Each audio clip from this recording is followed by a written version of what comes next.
परमेश्वर मान प्रेम करी सुंदर सुजोग दे अछंती जहाँकि पवित्र दिन रे विश्रामकार दिन उज्जवल समिति सभा माध्यम रे आमान को परमेश्वर को पाद तले एकत्रित होगा निमंते सुजोग दे अछंती से धन्यवाद दिए एवं आज यही समावेश रे उपस्थित मंडली सम्मानीय पालक महाशय पालिका महाशय एवं आज उज्जवल समिति सभा परिचालना करथिबा उज्जवल समिति समस्त कर्तृपक्ष तथा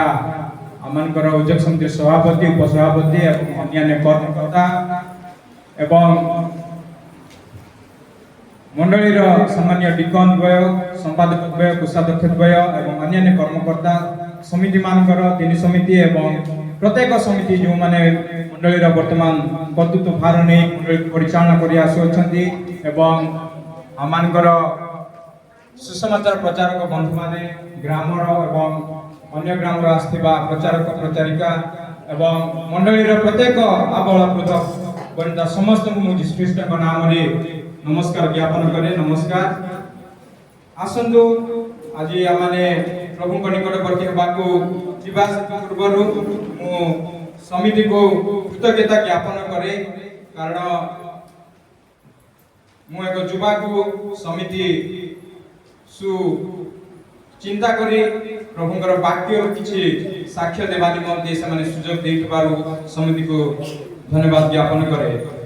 मु वाक्य को जीवा पूर्व प्रार्थना करबी मो प्रार्थना सहित समस्त मनोयोगी हेबे। धन्यवाद दोछु प्राण प्रियतम परमेश्वर में महान मोरी प्रेम मान प्रति प्रभु चिरंतन प्रभु तुम्हें अनंत कालीन प्रेम मान निमंते प्रकाश करियो छ धन्यवाद दोछु प्रभु। आमे तुम निकट को आसुछु प्रभु तुम्हें आमन आकर्षण कर तुम्हारी पवित्र आत्मा तुम्हारी पवित्र ज्ञान तुम्हारी पवित्र सेही स्वर्गीय ज्ञान मन को दे तुम्हारे निकटवर्ती कराओ एवं तुम्हारी उपस्थिति को अनुभव करबा निमंते आमन को हृदय को खोली दियो आमन शक्ति को तुम्हें खोली दियो परमेश्वर आमन समस्त प्रभु डिस्ट्रैक्शन चिंताधारा को आमन समस्त प्रकार जागतिक भाव को आमने जे परि प्रभु परित्याग करिबो एवं तुम्हारी उपस्थिति को अनुभव करबा को हम चेष्टा करिबो तुम्हारी उपस्थिति को आसीबा को हम प्रभु इच्छुक हेबु से निमंते से हृदय दियो से मन दियो बोली तुम प्रार्थना करू प्रभु समस्त कार्य तुम्हें वहन कर मजे के तुम्हें प्रभु तुम्हारी गौरव निमंते तुम्हें व्यवहार करे उपकरण माध्यम रे तुम्हें मते व्यवहार करो प्रभु समस्त को शांति आत्मा जे शैतान समस्त कार्य को तुम्हारी यीशु को नाम रे यीशु का रक्त रे हमने खंडन करू प्रभु यीशु का से शक्ति रे शैतान पराजित होई छ हमने विश्वास करू परमेश्वर प्रभु तुम्हारी से चरण तले समस्त को देउछु मजे के मध्य रखछु प्रभु तुम्हें आमान परिचालन कर बोली तुम्हारी से चरण तले छोटे निवेदन करबित आमेन। आसंतु आज एही मॉर्निंग सेशन बा सकाल समय वाक्य को आमने आलोचना करबा को जिबा मो सहित आप माने खोलंतु विलाप पुस्तक जहा कि आपण माने पाइबे बाइबल रे विलाप पुस्तक 3 पद ए पुस्तक र शीर्षक मु आपण मान को उपस्थापना करबी कारण ए पुस्तक र लेखक आपण माने जानती अनेक इस पुस्तक र लेखक विषय रे स्पष्ट भाव रे बाइबल रे उद्धृत होई नाही किंतु यहा को जिरिमियम को विलाप बोली कहा जाए कारण जिहुदी माने जेरूशलेम रे सेमानकर ट्रेडिशन अनुसार बाइबल विशारद माने मध्य यहा जिरिमियम को विलाप बोली कहंती जदि आमने ताहा पाई परिबा द्वितीय वंशावली 35-25 रे जहा कि जेते बेले जेरूशलेम और यहूदा राज्य को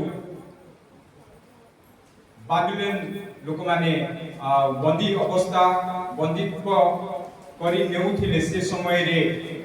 जेरूशलेम निमंते यहूदा निमंते आमानकर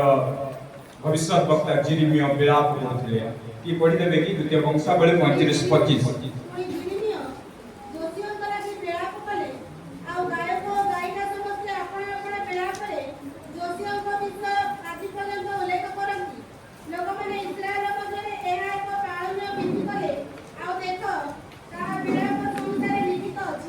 धन्यवाद। यह लेखा अछि लोक माने पालनीय विधि अनुसार याकू विलाप कले तेणु एठारे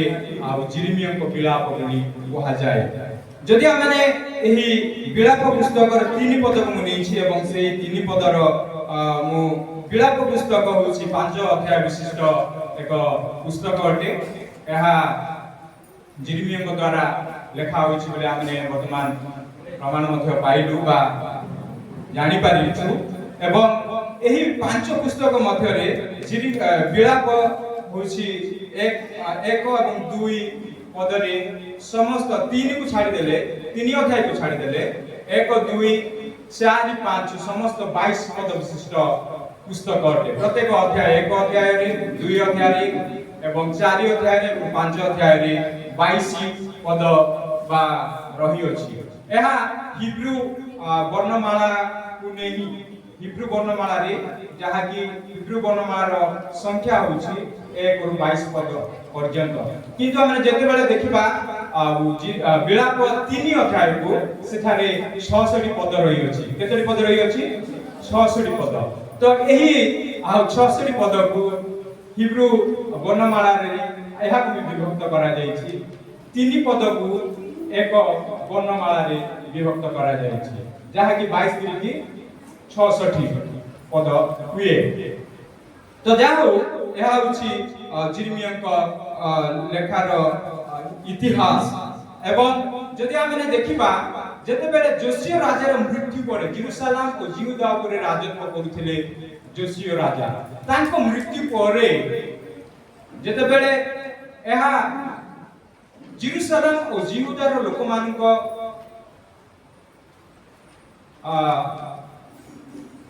अबाध्यता हेतु से माने जेरूशलेम और यहूदार लोक माने परमेश्वर वाक्य को सुनु नथिले। से माने निज निज अज्ञानता रे निज निज इच्छा रे अबाध्य होउथिले। परमेश्वर से मान को अनेक भविष्य वक्तांक द्वारा वाक्य प्रेरण कले मन प्रेरण करिबा निमित्त मन परिवर्तन कर किंतु यहूदा और जेरूशलेम रो लोक माने से माने अनुताप करिबा निमित्त अनिच्छुक थिले। मु आजिर मुख्य विषय जहा कि 3 पर्व रे आमे देखिबा एठारे परमेश्वर को शास्ति एवं अनुताप एवं भरोसा विषय रे 3 पद रे उद्धृत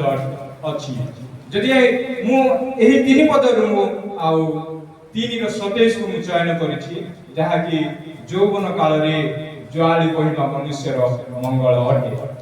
जदि जिरमिया भविष्य वक्ता एही पद को काहे कि लिखिछन्ती जदि मु कहथिली पूर्वरु यहूदी बा हिब्रू वर्णमाला रो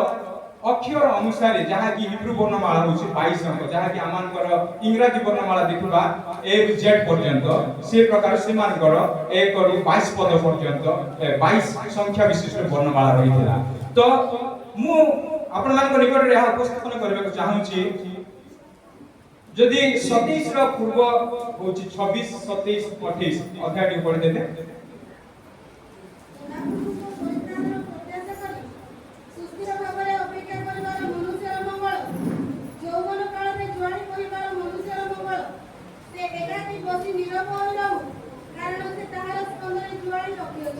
एठारे हम देखि पारुछु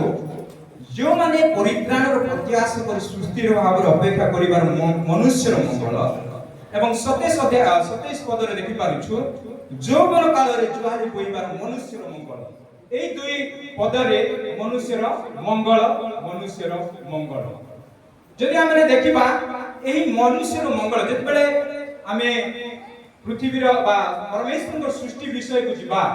आदि पुस्तक रे जते बेले परमेश्वर सृष्टि कले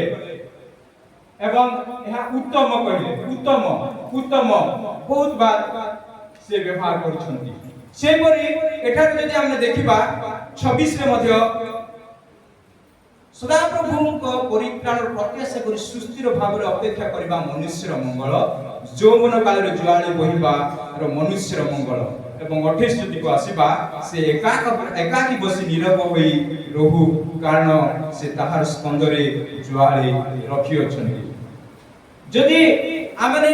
जिरमिया भविष्य वक्तांक विषय रे जदि आमने चिंता करिबा कारण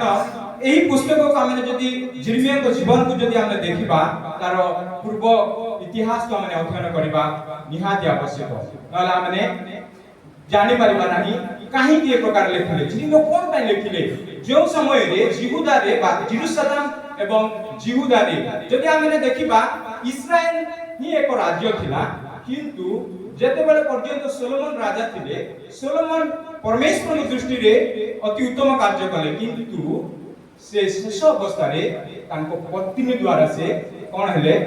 ସେ ଅବାଟ ହେଲେ। ଆପଣ ମାନେ ଜାଣନ୍ତି ସୋଲୋମନ କେତେ ପତ୍ନୀ ରଖିଥିଲେ? ତ ଏହା ମୋର ଉଦ୍ଦେଶ୍ୟ ନୁହେଁ, ମୋର ଆଉ ଏ ପ୍ରସଙ୍ଗ ବା ଏ ବାକ୍ୟର ଅଧୀନ ନୁହେଁ। ସେ ନିଜ ପତ୍ନୀ ମାନଙ୍କ ଦ୍ୱାରା ସେ ଅବାଟ ହେଲେ ଏବଂ ତାଙ୍କ ମୃତ୍ୟୁ ପରେ ତାଙ୍କ ପୁତ୍ର ମାନେ ଶାସନ କରିବାକୁ ଆସିଲେ। ଯେତେବେଳେ ରିହବିୟମ ଶାସନ କଲେ, ସେ ସମୟରେ ଯଦି ଆପଣ ମାନେ ଦେଖିବେ ପ୍ରଥମ ରାଜା ବେଳେ 12 ଅଧ୍ୟାୟ ଲେଖା ଅଛି ଇସ୍ରାଏଲ ଦେଶ କିପରି ବିଭକ୍ତ ହେଲା। ତାହା ଏକ ୟୁନାଇଟେଡ କିଙ୍ଗଡମ ଭାବରେ ଥିଲା, କିନ୍ତୁ ତାହା 12/16 ଯଦି ଆପଣ ମାନେ ଦେଖିବେ ପ୍ରଥମ ରାଜା ବେଳେ ତାହା ବିଭକ୍ତ ହୋଇଗଲା ଦୁଇ ରାଜ୍ୟ ଭାବରେ, ଜେରୁସାଲେମ ଏବଂ ଜିହୁଦା ଦେଶ বা জিহুদা রাজ্য ভাବରେ বিভক্ত ହେଲା। সেই সময় ଠାରୁ ইসরায়েলର ଲୋକମାନେ বা ଜେରୁସାଲେମର ଲୋକମାନେ, ଜିହୁଦାର ଲୋକମାନେ ସେମାନେ କଣ କଲେ, ପରମେଶ୍ୱରଙ୍କର ବାକ୍ୟକୁ ଅବଧାନ କଲେ ନାହିଁ। ସେମାନେ ଅବାଟ ଗଲେ, ସେମାନେ ପ୍ରତିମା ପୂଜା ପ୍ରତି ଆସକ୍ତ ହେଲେ ଏବଂ ସେମାନେ ନିଜ ଇଚ୍ଛାରେ ଚାଲିଲେ, ପରମେଶ୍ୱରଙ୍କ ବାକ୍ୟରେ ଚାଲିଲେ ନାହିଁ। ସେହି ସମୟ ଠାରୁ ଯେତେବେଳେ ପର୍ଯ୍ୟନ୍ତ ଆମେ ଯଦି ଦେଖିବା ଯୋଶିୟ ରାଜା, ଯୋଶିୟ ଜିହୁଦା ଉପରେ ବା ଇସ୍ରାଏଲ ଉପରେ ଜେରୁସାଲେମରେ ସେ 30 ବର୍ଷ ରାଜ୍ୟ କଲେ, ସେ ଉତ୍ତମ କର୍ମ କଲେ। ଯୋଶିୟଙ୍କ ପରି ଆଉ କିଏ କୌଣସି ରାଜା ଇସ୍ରାଏଲ ବା ଜିହୁଦା ଏବଂ ଇସ୍ରାଏଲ ରାଜ୍ୟରେ ଶାସନ କରିବାର କୌଣସି ରାଜା ଦେଖାଗଲେ ନାହିଁ। ବାଇବେଲ କହେ ଯୋଶିୟ ରାଜାଙ୍କ ମୃତ୍ୟୁ ପରେ ଜିର୍ମିୟାଙ୍କ ନିକଟରେ ପ୍ରଭୁଙ୍କର ବାକ୍ୟ ଉପସ୍ଥିତ ହେଲା। ତେଣୁ ସେ ବିଳାପ ବା ଜିର୍ମିୟା ବିଳାପ କରୁଛନ୍ତି, ଯାହାକି ଯୌବନ କାଳରେ ଜୁହାଳି ବହିବାର ମନୁଷ୍ୟର ମଙ୍ଗଳ। କାରଣ ଯେତେବେଳେ ଜିହୁଦା ଏବଂ ଜେରୁସାଲେମର ଲୋକମାନେ ବାବିଲୋନ ରାଜା ନବୁକଦ୍ନେସରଙ୍କ ଦ୍ୱାରା ଯେତେବେଳେ ବନ୍ଦିତ୍ୱ ହୋଇ ସେମାନେ ଗଲେ, ନିର୍ବାସନ ହେଲେ, ତା ପୂର୍ବରୁ ଜିର୍ମିୟାଙ୍କ ନିକଟରେ ପ୍ରଭୁଙ୍କର ବାକ୍ୟ ଉପସ୍ଥିତ ହେଉଛି। ଲୋକମାନଙ୍କୁ ଯାଇ ପ୍ରଚାର କର, ଲୋକମାନଙ୍କୁ କୁହ ମୋ ବାକ୍ୟକୁ ଅବଦାନ କର, ତୁମେ ଫେର। ତ ଜିର୍ମିୟା ସେବେଳେ କଣ ଥିଲେ? ଜିର୍ମିୟା ଏକ ସେ ଖ୍ରୀଷ୍ଟି ଫ୍ୟାମିଲି ବିଲଙ୍ଗ କରୁଥିଲେ। ସେ ଏକ ଯାଜକ ପରିବାରର ସଦସ୍ୟ ଥିଲେ, ତାଙ୍କର ସେ ଯାଜକ ପରିବାରର ଲୋକ ଥିଲେ, କିନ୍ତୁ ପରମେଶ୍ୱର ତାଙ୍କୁ କଣ କଲେ, ତାଙ୍କୁ ଭବିଷ୍ୟତବକ୍ତା ଭାବରେ ଆହ୍ୱାନ କଲେ। ଜିର୍ମିୟାଙ୍କୁ ସେ ଯୌବନ ଜୀବନ ଅବସ୍ଥାରେ ତାଙ୍କୁ ଆହ୍ୱାନ କଲେ ଏବଂ ଯେତେବେଳେ ଜିର୍ମିୟା ଜିହୁଦା ଏବଂ ଜେରୁସାଲେମରେ ଯେତେବେଳେ ଯୁବକ ମାନେ ଥିଲେ, সেই ଯୁବକ ମାନେ ମଧ୍ୟ ବନ୍ଦିତ୍ୱ ହୋଇ ଚାଲି ଯାଇଥିଲେ, ନିର୍ବାସନ ହୋଇଥିଲେ, ବନ୍ଦିତ୍ୱରେ ରହିଥିଲେ। ଆପଣ ମାନେ ଜାଣନ୍ତି କେତେ ବର୍ଷ ବନ୍ଦିତ୍ୱରେ ରହିଥିଲେ ଜିହୁଦାର ଲୋକମାନେ? ଜାଣନ୍ତି 70 ବର୍ଷ। 70 ବର୍ଷ ସେ ଲୋକମାନେ, ଏହା ମଧ୍ୟ ପ୍ରଭୁଙ୍କ ଆଡୁ ହୋଇଥିଲା, ଏହା ପ୍ରଭୁଙ୍କର ଇଚ୍ଛା ଥିଲା। କାରଣ ଜେରୁସାଲେମ ଏବଂ ଜିହୁଦାର ଲୋକମାନେ ପରମେଶ୍ୱରଙ୍କୁ ମାନିଲେ ନାହିଁ, ସେମାନେ ପରମେଶ୍ୱରଙ୍କ ଠାରୁ ଅବଜ୍ଞା ହେଲେ ବା ଦୂରୀକୃତ ହେଲେ, ପରମେଶ୍ୱରଙ୍କ ବାକ୍ୟକୁ ସେମାନେ ଅବଦାନ କଲେ ନାହିଁ। ସେଥିମଧ୍ୟରେ ଅନେକ ଯୁବକ ଯୁବତୀ ମାନେ ଏବଂ ସ୍ତ୍ରୀ ମାନେ, ବୃଦ୍ଧ ଲୋକମାନେ ସମସ୍ତଙ୍କୁ କଣ କଲେ, ବାବିଲୋନ ଲୋକ ନେଇଗଲେ ଏବଂ ହତ କରିଦେଲେ, ରାଜାମାନଙ୍କୁ, ଯାଜକମାନଙ୍କୁ ହତ କରିଦେଲେ। ସେଥି ନିମନ୍ତେ ଜିର୍ମିୟା ଭବିଷ୍ୟତ ବକ୍ତା ଏକ କ୍ରନ୍ଦନର ଭବିଷ୍ୟତ ବକ୍ତା ବୋଲି କହନ୍ତି। କାରଣ ସେ ଅବିଶ୍ରାନ୍ତ, ଯଦି ଆମେ ସେଇ 3 ଏବଂ 4 ଯଦି ପଢିବା, ସେ ଅବିରତ ଅଶ୍ରୁପାତ କରୁଥିଲେ ଜିର୍ମିୟା ଭବିଷ୍ୟତ ବକ୍ତା। ସେଥି ନିମନ୍ତେ ସେ କହୁଛନ୍ତି ଯୌବନ କାଳରେ ଜୁଆଳି ବହିବା ମନୁଷ୍ୟର ମଙ୍ଗଳ ଅଟେ। ତ ଜୁଆଳି କଣ ଏବଂ ଯୌବନ କଣ ଏବଂ ବହିବା ବା ବହିବାର ଅର୍ଥ କଣ? ମୁଁ ଆପଣଙ୍କ ନିକଟରେ, ମୋ ପାଖରେ ସମୟ ନାହିଁ, ମୁଁ ଆପଣଙ୍କୁ 3 ବିଷୟ କହିବି। ଯୌବନ ସମୟ ଏବଂ ଜୁଆଳି ଏବଂ ବହିବାର ଅର୍ଥ କଣ? ଜୁଆଳିର ଅର୍ଥ ହେଉଛି, ଯଦି ଆମେ ବର୍ତ୍ତମାନ ହିବ୍ରୁ ବା ସେ ଇହୁଦୀ ଲୋକମାନଙ୍କର କଲଚରକୁ ଯଦି ଯିବା, ସେ ସମୟରେ ମଧ୍ୟ ସେମାନେ କଣ କରୁଥିଲେ? ଜୁଆଳି ଆମେ ଗୋରୁ ଗାଈଙ୍କ ଉପରେ କଣ କରୁଛୁ? ପକାଉଛୁ। ଏକ ଭାର, ଏକ ଦାସତ୍ୱର ଭାରକୁ ବୁଝାଏ ଜୁଆଳି। ଯେତେବେଳେ ଯଦି ଆମେ ଦେଖିବା ଆଉ ମିଶରରେ ଯେତେବେଳେ ଇସ୍ରାଏଲ ଲୋକମାନେ ସେମାନେ କଣ ହୋଇଥିଲେ? ଦାସତ୍ୱ ଅବସ୍ଥାରେ ଥିଲେ। ସେମାନେ, ଏହା ମଧ୍ୟ ପ୍ରଭୁଙ୍କର ଇଚ୍ଛା, ପରମେଶ୍ୱରଙ୍କ ଇଚ୍ଛା। କାରଣ ଏମାନେ ଅବାଧ୍ୟ ହେବାରୁ ତୁମେ ମାନେ 400 ବର୍ଷ ପର୍ଯ୍ୟନ୍ତ ମିଶରୀୟ ମାନଙ୍କ ଦ୍ୱାରା କଣ ହବ? ଦାସତ୍ୱ ଅବସ୍ଥାରେ ଥିବ। এবং পরমেশ্বর সেই সময়টারু হি সে প্রতিজ্ঞা করছেন যে জিহুদা বা ইসরায়েল লোকମାନଙ୍କୁ দাসত্ব অবস্থাକୁ ଯିବାକୁ ପଡ଼ିବ ଏବଂ ତାଙ୍କୁ ଉଦ୍ଧାର କରିବାକୁ ଏକ ରାଜା ଉତ୍ପନ୍ନ ହେବ। ସେଠାରେ ଦୁଇ ପ୍ରକାର ପ୍ରଫେସି ଥିଲା ବା ଦୁଇ ପ୍ରକାର ମେସେନିକ ଥିଲା। ଗୋଟିଏ ହେଉଛି ରାଜ୍ୟ କରିବା ନିମନ୍ତେ ଏବଂ ଗୋଟିଏ ଦୁଃଖ ଭୋଗ କରିବା ନିମନ୍ତେ। ସେ ଦୁଃଖ ଭୋଗ କିଏ କରିବେ ତାହା ପ୍ରାକ୍ ସୂଚନା ଥିଲା। ସେ ଯୀଶୁ ଖ୍ରୀଷ୍ଟଙ୍କର ପ୍ରାକ୍ ସୂଚନା। ସେ ଯୀଶୁ ଖ୍ରୀଷ୍ଟ ଆସିବେ ତୁମମାନଙ୍କ ନିମନ୍ତେ ଜୁଆଳି ବୋହିବେ। ମୁଁ କହୁଥିଲି ଆପଣମାନଙ୍କୁ ଜୁଆଳିର ଅର୍ଥ ଗୋରୁଗା ସହିତ ଗୋରୁକୁ ଯୋଉ ପ୍ରକାର ଜୁଆଳି କ୍ରସ୍ ଟାଇପର piece of cross ବୋଲି କହନ୍ତି ତା ୟୋକ କ୍ରସ୍। ଯଦି ଆମେ ଦେଖୁଛୁ ଜୁଆଳି କ୍ରସ୍ ଟାଇପର ହଉଛି କି ନାହିଁ ତାହା ହଉଛି ଏକ ଦାସତ୍ୱ ଅବସ୍ଥା, ଏକ ଭାର ବହନ କରୁଥିଲେ ସେଇ ଇସ୍ରାଏଲ ଲୋକମାନେ। ସେ ଯଦି ଆମେ ଦେଖିବା ଆଦି ପୁସ୍ତକରେ ମୂଷାଙ୍କୁ ଏବଂ ହାରଣଙ୍କୁ କହିଲେ ନିସ୍ତାର ପର୍ବ ପ୍ରତିପାଳନ ନିମନ୍ତେ ଏକ ମେଷକୁ ଏକ ଯୁବା ମେଷକୁ ତମେ ବଳିଦାନ କର ଏବଂ ତୁମର ଦ୍ୱାର ବନ୍ଧୁରେ କଣ କର କ୍ରସ୍ ଚିହ୍ନ ଦିଅ। ସେ ରକ୍ତକୁ ତମେ କ୍ରସ୍ ତୁମର ଦ୍ୱାର ବନ୍ଧୁରେ ଏବଂ ତୁମ କପାଳରେ କ୍ରସ୍ ଦିଅ। तो जुआली अर्थ दासत्व अवस्था। तेणु सेही समय रे परमेश्वर को लोक मान परमेश्वर कोन कले आ दासत्व को पठाइले एवं मूसा नु से आ स्वयं कले से मान को उद्धार करबा निमंती। से परे जदि हमने से समय रे बीती गला परे जेतबेला यहूदा राज्य एवं जेरूशलेम लोक माने अबाध होले एवं भविष्य वक्ता मान द्वारा अनेक वाक्य कहा गला किंतु अवधान करे नै एवं से समय रे जेरूशलेम बंदित अवस्था रे चली गला जहा कि हमर सोलोमन राजा मंदिर निर्माण करथिले 400 वर्ष पर्यंत से मंदिर थिला एवं परमेश्वर दंड से लोक मान को देवानी मंत्री इच्छु कहले जहा कि बाबिलोन लोक माने परमेश्वर एक उपकरण थिले कि से मान को परमेश्वर को लोक मान को गण देवानी मंते अनुताप करबानी मंते से मान को दंड देवानी मंते या मध्ये प्रभु का आर्मी थिला परमेश्वर को हिथिला जहा कि से माने 70 वर्ष पर्यंत निर्वासित हेबे एवं से मान को आंबे ही भार करिबा। जदि हम देखिबा से तीन रे शास्ति अनुताप और भरोसा सेते बेले सेति पई कहिले जिरमिया जौवन काल रे जुआली बहिबार मनुष्यर मंगल। तो जुआली होछि एक दासत्व अवस्था बा बंधन किंतु परमेश्वर चाहंती नाही तांकर लोक माने सदा काल से जुआली बहंतु बोली कारण से सेति निमंते आसिले से जुआली को भागिबा निमंते से हमर नूतन नियम रे से यीशु ख्रीष्ट आसिले एवं से निजे कहंती। जदि हम देखिबा लूक केते 19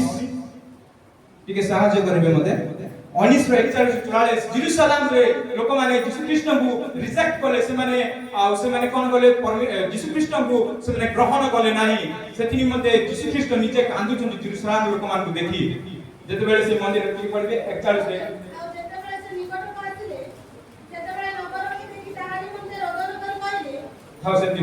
जेतेबेले से जेरूशलेम मंदिर निकट को आसिले एवं नगर को देखले जेरूशलेम को देखले एवं यीशु ख्रीष्ट क्रंदन करछंती। तो जिरमिया भविष्यवक्ता यीशु ख्रीष्ट को बाइबल विशारद माने समतुल करंती जे यीशु ख्रीष्ट जेबे जगत रे से क्रंदन करथिले जिरमिया भविष्यवक्ता मध्ये से क्रंदन करथिले सांगरु लोक मान को निमंते से क्रंदन करथिले एवं से जुआली परिवार मनुष्यर मंगल एवं जौवन काल एक प्रकार एक समय अटे जहा कि जुआली कोहिबा बा से दासत्व अवस्था। तो परमेश्वर चाहंती नै हमर लोक माने दासत्व होवंतु बोली किंतु परमेश्वर कहंती मोर जुआली कोन सहज एवं विश्वास ताहा अछि पढिबे ता माने देखिबा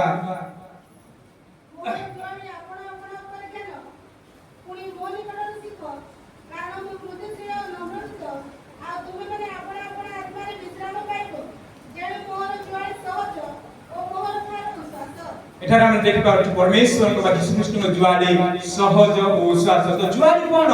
एक वर्तमान अनुशासित होबा प्रभुଙ୍କର वाक्य एही वाक्य को बुझाए परमेश्वर को जुआली बा यीशु ख्रीष्ट को जुआली तांकर आज्ञा बहुत हेबा एही वाक्य को हमने बहन करबा एहा होची परमेश्वर को जुआली बा यीशु ख्रीष्ट को जुआली एहा अति सहज विश्वास। जागतिक हिसाब रे आमान को कष्टकर होई पारे किंतु आत्मिक भाव रे ए वाक्य होछि आमान को ज्वाली जदि आमे देखिबा ए वाक्य को जदि आमान को जौवन अवस्था काहेकि एठारे व्यवहार करा जाई छि मीन्स जीवदी लोक माने बा वर्तमान मध्ये आमान को शिखिबा समय होछि एक यूथ बा एक यंग जौवन अवस्था रे हमने शिखि परिबा जहा कि आमान को भविष्य जीवन तेणु करी सोलोमन लेखन्ती हितोपदेश 22:6 रे बालकर गंतव्य पथरे दागो कोन करा शिक्षित करा से बुझने विमुख हेबो नाही एहा होछि सेति निमंते एटा लेखा आइछि जौवन काल रे जुआली बोलता तो जौवन समय होछि आमाने परमेश्वर को भय करिबा तांको सहित ए वाक्य को आमान को सहित बोहिबा बा वाक्य को आमान को हृदय रे रखिबा होछि आमान को जुआली जहा कि आमान को आगामी भविष्य जीवन रे आमान को आत्मिक फल उत्पन्न करिबा निमंते आमान को जीवन को से सहज करिबो परमेश्वर मथारे आमाने आउ बंची पारिबा उत्तम भाव रे जदि आमे देखिबा से निर्वाचन समय रे आउ दानिएल एक युवक थिले से मध्य बंदित अवस्था रे जाइथिले एवं जेतेबेले राजा जीवता वंशीय लोक युवक मानकु बाछि बछा बछा युवक मानकु आनिले एवं प्रसाद रे रखिले एवं से मानकु राजकीय आहार देबा निमंते चाहिए जो अमानकर बाबिल रो राजा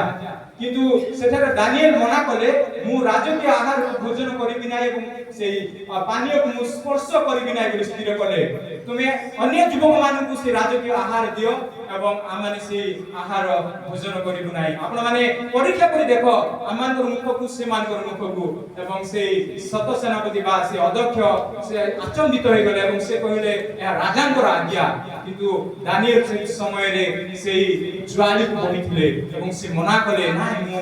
से राजकीय द्रव्य को एवं से पानीय को बा द्राक्ष रस को स्पर्श करिबि नाही तो आज हमर जागतिक जीवन रे आमाने जागतिक बोझ को नै आमाने पड़ी जाउछु उठी पारु विभिन्न संकट रे पड़ी जाइछु आमे भाबुछु प्रभु हमर प्रार्थना सुनंती नाय आमे एते कष्ट पाउछु नाय परमेश्वर को लोक माने परमेश्वर को ज्वाली होछि सहज एवं विश्वास जदि आपण माने ए जगत रे ज्वाली को धरिबे आपण सदा सदा से जिरिमियो कोन हिथिले से कूप मध्यरे पंकपूर्ण कूप मध्यरे थिले किंतु परमेश्वर तांकु उठाइले से परमेश्वर हमन को छाड़ीबा निमंते से केबे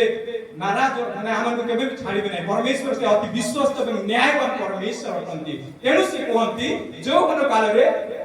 ज्वाली बहिबा मनुष्यर मंगल अटे जिरिमियो भविष्य वक्ता से मजे बंदित अवस्था रे थिले तांको कोन कले ऊपरे पंकपूर्ण ऊपरे एवं कवर कर देले एई पुस्तक रे 3-4 जे आपण एक करू पढिबे मोर जीवन को तुम उद्धार कल आज मु एक ज्वलंत उदाहरण मु पंकरे पडिथिली मु पूरा गटरे थिली किंतु परमेश्वर मत हस्त दे उठाइले तांकर वाक्य द्वारा जदि आपण वाक्य पढिबे नाही सदा सदा जे पंकरे परिपूर्ण थिबे आपण माने केते चेष्टा करिवे प्रभु को छोड़ा माने प्रभु को छाड़ी जे आपण चेष्टा करबे निज ज्ञान रे बल रे शक्ति रे आपण केबे उठी पारिबे नाही जदि आपण प्रभु को वाक्य को नेबे तांकर ज्वाली को नेबे निश्चय परमेश्वर आपण मान को मते से प्रतिज्ञा करि अछंती आपण को उठाइबे से हस्त धरि उठाइबे आपण माने जदि आपण को निज चिंता रे आपण ई दासत्व अवस्था रे थिबे निज ज्ञान रे बुद्धि रे केबे भी आपण माने से पंकपूर्ण ऊपर उठी पारिबे नै तेनु जिरिमियो निजे अंगे निभाई छंती से पंकपूर्ण ऊपर थिबे एवं से कहंती जो कोन काल रे जुआले बहिबा मनुष्यर मंगल अटे परमेश्वर को लोक माने आज हमन को परमेश्वर चाहंती से हमन को केबे भी छाड़ीबा से नाराज अटंती मोर लोक माने केबे भी छाड़ी दिनाई जेरूशलेम रो अवशिष्टांश लोक बोले अछि इंग्लिश रे रिमांड बोले कहंती अवशिष्टांश लोक जते बेले यीशु ख्रीष्ट जन्म हेले सेते बेले सिमियन नामक एक व्यक्ति थिले आपण माने देखिबे से परमेश्वर को अपेक्षा करथिले जते बेले परमेश्वर बालकंकर जन्म को से जेरूशलेम रे देखले यीशु ख्रीष्ट को से कहले धन्य मोर नेत्र सेही मान परित्राण देखि अछि से होचे रिमान से थिले स्थिर भाव रे से योग नै थिले केनो आजि परमेश्वर मा आपण मान को एवं मते एई कथा कोनती जो कोन काल रे ज्वाली बहिबा मनुष्य निमंते मंगल अटे तो आजि हमने जो कोन अवस्था रे जदि जो माने अछन हम निज चिंता करिबा जो कोन हम अतिक्रम करिछु तो आमे चिंता करिबा आमे माने जो कोन जीवन रे जो माने अछन से मान को अनुप्राणित करिबा যদি আমি হেই না আমি প্রত্যেক সমস্তে যৌবন এই পরমেশ্বর দৃষ্টি সমস্ত যৌবন কোনসি প্রকার বৃদ্ধ এবং ছোট শিশু কি কোনসি মধ্য বয়স্ক লোক এমতি কিছু কোয়া যায় না এখানে সমস্ত পরমেশ্বর নিকটরে যৌবন সময় তেণু জিরিমিয়া ভবিষ্যৎ বক্তা সে নিজ অঙ্গে নির্বাহিত সে মধ্য নির্বাচিত হয়েছিল সে বি বাধিক অবস্থা ଥିଲେ কিন্তু পরমেশ্বর তাঙ্গর লোক মানুষ ছাড়ি নান্দি কারণ আমানকর କାର୍ଯ୍ୟକଳାପ ପରମେଶ୍ୱରଙ୍କୁ ଦୁଃଖ ଦିଏ ସେ ସମୟରେ ଜିହୁଦା ଏବଂ ଇସ୍ରାଏଲ ଲୋକମାନେ ବା ଜେରୁସାଲେମ ଲୋକମାନେ ପରମେଶ୍ୱରଙ୍କୁ ଅବଜ୍ଞା କରିଥିଲେ ତେଣୁ ସେମାନେ ବନ୍ଦିତ୍ୱ ଅବସ୍ଥାକୁ ଯାଇଥିଲେ ସେ ସମୟରେ ଜିର୍ମିୟ ଭବିଷ୍ୟତ ବକ୍ତା ସେ ଅଙ୍ଗେ ନିଜେ ଏକ ଜ୍ୱଳନ୍ତ ଉଦାହରଣ ଥିଲେ ସେ ପଙ୍କରେ ଥିଲେ ସେ ତା ମୃତ୍ୟୁ ଅତିକ୍ରମ କଲା କିନ୍ତୁ ପରମେଶ୍ୱର ତାଙ୍କୁ ଛାଡ଼ିଲେ ନାହିଁ ତେଣୁ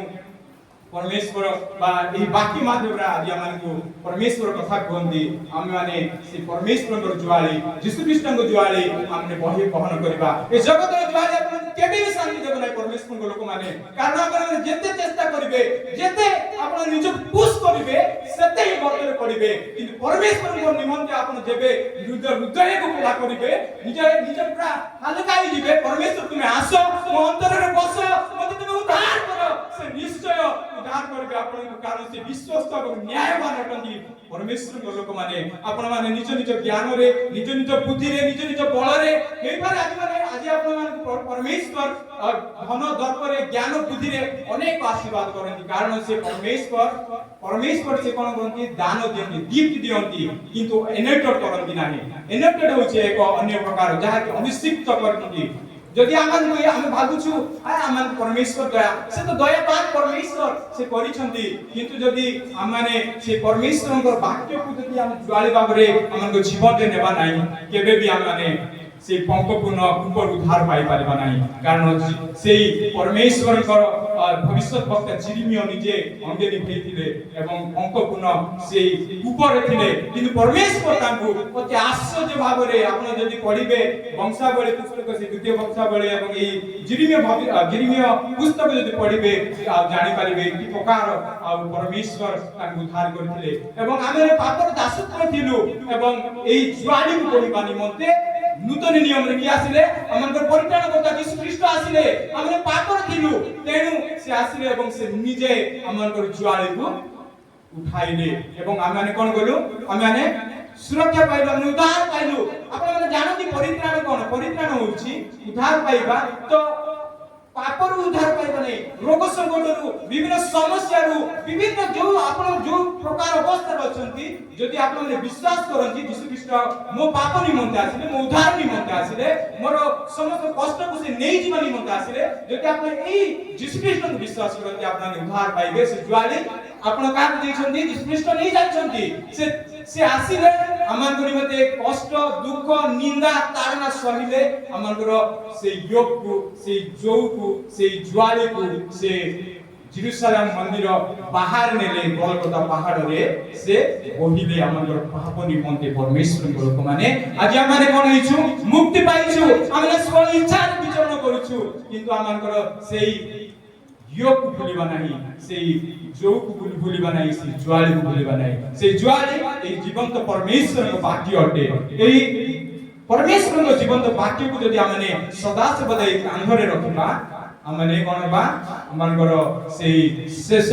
स्थान को हमने पहुंच पारिबा जहा कि परित्राण पाइबा हमने सेई स्वर्ग धाम निमंते हमने उपजीव हे पारिबा सेति निमंते जिरिमिया कहंती यौवन काल रे ज्वाली बंध मनुष्यर मंगल अटे आज हम समस्त यौवन अवस्था रे अछि आपण भाबत नाही मु वृद्ध अछि नाही परमेश्वर को लोक माने आपण माने यौवन अवस्था रे अछंती परमेश्वर को आपण माने निजर ज्वाली करंतु परमेश्वर वाक्य को आपण माने ज्वाली करंतु से आपनकर विश्वास करिवे से आपनकर ज्वाली को कोन करिवे विश्वास करिवे से कहंती से आस्पदर कथा कहंती तेनु आसंतु आ माने परमेश्वर को ज्वाली को बोइबा चेष्टा करबा ई जगत रे ज्वाली आ माने बोहि केबे भी शांति पाई परिबा नाही कारण मु आपनकर एक उदाहरण देबी हमनकर कॉलेज रे अनेक पिला रहंती यंग पिला माने सब यंग पिला माने हमनकर नीति नियम रही छी बा रूल रेगुलेशन रही छी अपन माने अर्ली मॉर्निंग 5 टा उठिबे 5 टा उठी 5:30 पर्यंत रिफ्रेश हेबे एवं 5:30 टू 6:30 डिवोशन करिबे माने व्यक्तिगत क्वाइट टाइम नीरवता समय पाइबे अध्ययन करिबे अनेक पिला कौन करछन्ती से माने हे कौन ए रूल रेगुलेशन ଏହା ଏକ ଆମ ପାଇଁ ବା ସେଇ ଯୁବକମାନଙ୍କ ପାଇଁ ଯଦି ଆଜି ଆମମାନଙ୍କ ପାଇଁ ମଧ୍ୟ ଏକ ସେଇ ଜୁଆଳି ସମୟ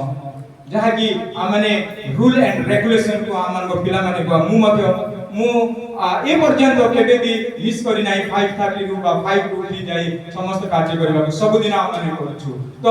କହିବା କାରଣ କ'ଣ ଏହା ଆମଙ୍କ ପାଇଁ କଷ୍ଟଦାୟକ ହୋଇପାରେ କିନ୍ତୁ परमेश्वर यदि आपण मान को निमंत्रण अछंती ता केबे भी कष्टदायक नहे तेनु जिरिमे भविष्य वक्ता कहंती यौवन काल रे ज्वाले कहबा मनुष्यर मंगल अटे परमेश्वर ई वाक्य रे मानु समस्त को आशीर्वाद करना धन्यवाद।